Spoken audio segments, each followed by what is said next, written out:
எல்லாத்துக்கும் இப்படி விடு விடுன்னு சொல்லிதான் என் புள்ளைய இந்த நிலைமைக்கு கொண்டு வந்து நிறுத்திருக்கீங்க.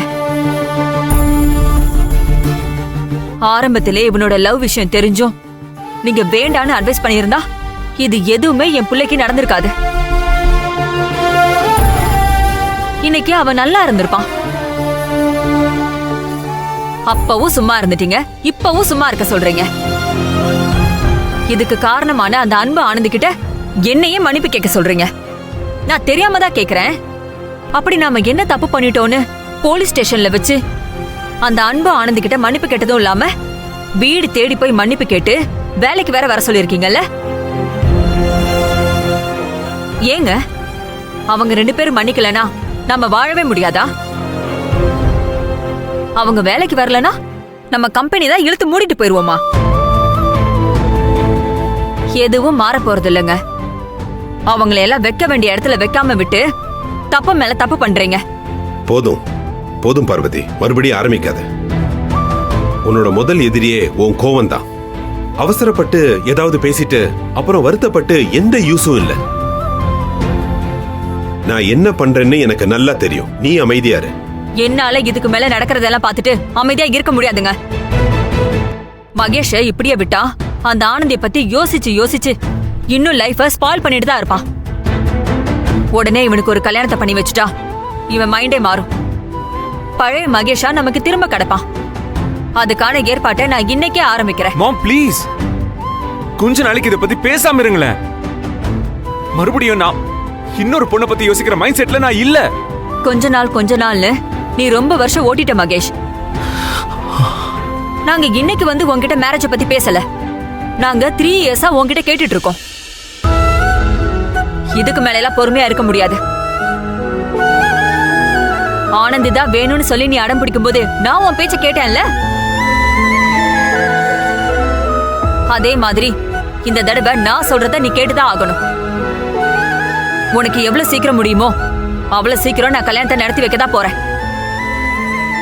நீ ஓகே சொன்னாலும் சரி, சொல்லலனாலும் சரி. மாம் மாம் சொல்றத கேளுங்க மாம். டாட், நான் மென்டலி ரொம்ப டிஸ்டர்ப்டா இருக்கேன். மாம் ஏன் இப்படி பேசுறாங்கன்னு புரியல. நீங்களாவது கூப்பிட்டு சொல்லுங்க டாட் ப்ளீஸ். உங்க அம்மா உடனே சொன்னா கேக்குற ஆள் இல்ல மகேஷ். அவ ஏதோ லைஃப் ஸ்பாயில் ஆயிடுச்சுன்னு நினைச்சு பேசிட்டு போறான். நான் பேசிக்கிறேன். நீ வா, வந்து ரெஸ்ட் எடு. வா.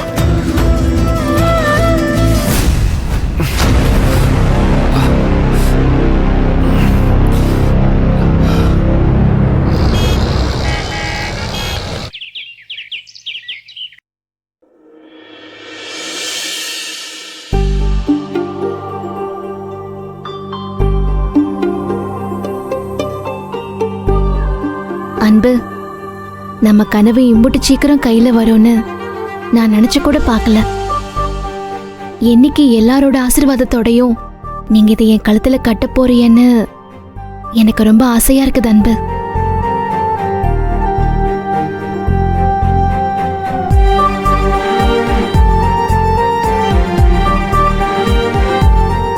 அப்பா, ஆனந்தி என் கூட சேர்த்து வைங்கன்னு முதல்ல உங்ககிட்ட தான் நான் வேண்டிக்கிட்டேன். இன்னைக்கு ஆனந்தி என் பக்கத்துல தான் நிக்கிறா. அம்மாவும் இந்த கல்யாணத்துக்கு தயாராகிட்டாங்க. இப்ப நான் மறுபடியும் ஒரு வேண்டுதலை உங்ககிட்ட வைக்க போறேன்ப்பா. அதையும் நீங்க தான் நிறைவேற்றி தரணும். இந்த தாலியை நான் ஆனந்தி கழுத்துல கட்டுறதுக்கு நம்ம குடும்பத்தில் இருக்கிறவங்களோ, ஆனந்தி குடும்பத்தில் இருக்கிறவங்களோ, இல்லை சொந்தக்காரங்களோ, ஃப்ரெண்ட்ஸோ, இவங்க எல்லாரோட சம்மதம் மட்டும் போதாதுப்பா. மகேஷ் சாரோட சம்மதமும் வேணும். எங்க கல்யாணம் நடக்கிறதுல எல்லாரும் சந்தோஷப்படுற மாதிரி மகேஷ் சாரும் சந்தோஷப்படணும். எல்லாத்தையும் மறந்துட்டு எங்க கல்யாணத்தை ஏத்துக்கிட்டு வந்து சந்தோஷமா அவர் தான்ப்பா எங்க கல்யாணத்தை நடத்தி வைக்கணும். அப்பதான் எங்களோட காதலும் அர்த்தமானதா மாறும். எங்க கல்யாணமும் முழுமை அடையும். அதுக்காக எவ்வளவு நாள் ஆனாலும் சரி நாங்க காத்துக்கிட்டு இருக்கோம்பா. இதுதான்ப்பா எங்களோட ஆசை. இதை நீதான்ப்பா நடத்தி காட்டணும். வரைக்கும் இது உங்ககிட்டயே இருக்கட்டும்பா.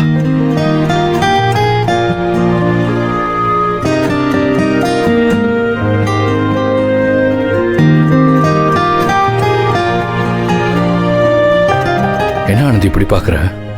உன்னை கேட்காமலே இப்படி ஒரு முடிவு எடுத்துட்டேன்னா? ஒரு காலம் வரைக்கும் இந்த அழகனோட அன்பு பிரமிப்பா இருந்துச்சு.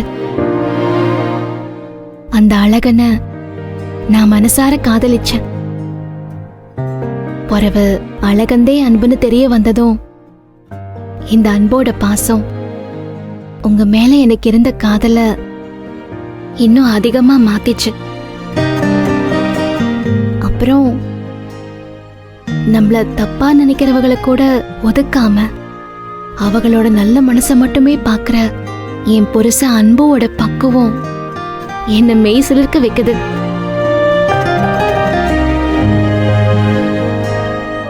உங்களை மாதிரி ஒருத்தர் என் வாழ்க்கையில கிடைக்க நான் ரொம்ப கொடுத்து வச்சிருக்கணும் அன்பு. நீங்க ஏத்துக்கிட்ட இந்த தவத்துக்கு என்னைக்கு பலன் கிடைக்குதோ அது வரைக்கும் நானும் உங்க கூடவே காத்திருப்பேன் அன்பு.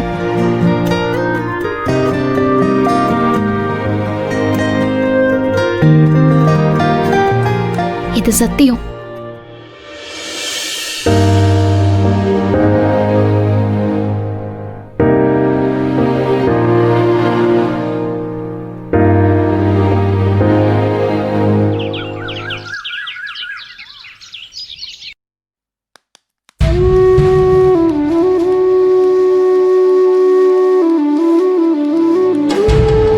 என்ன ரெண்டு பேரும் ஆனந்தியோட மிஷினையே உத்து பார்த்துட்டு இருக்கீங்க?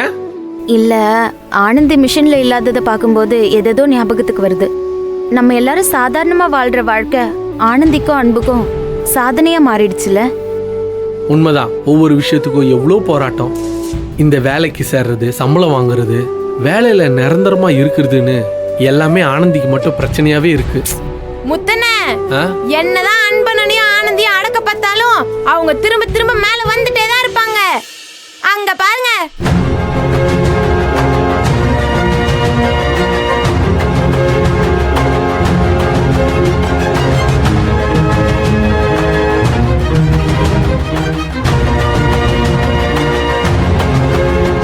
ஏய் முத்து, வா மாப்ள. இப்பதான் உங்களை பத்தி பேசிட்டு இருந்தோம். சரி சரி, எல்லாரும் போய் வேலையை பாருங்க.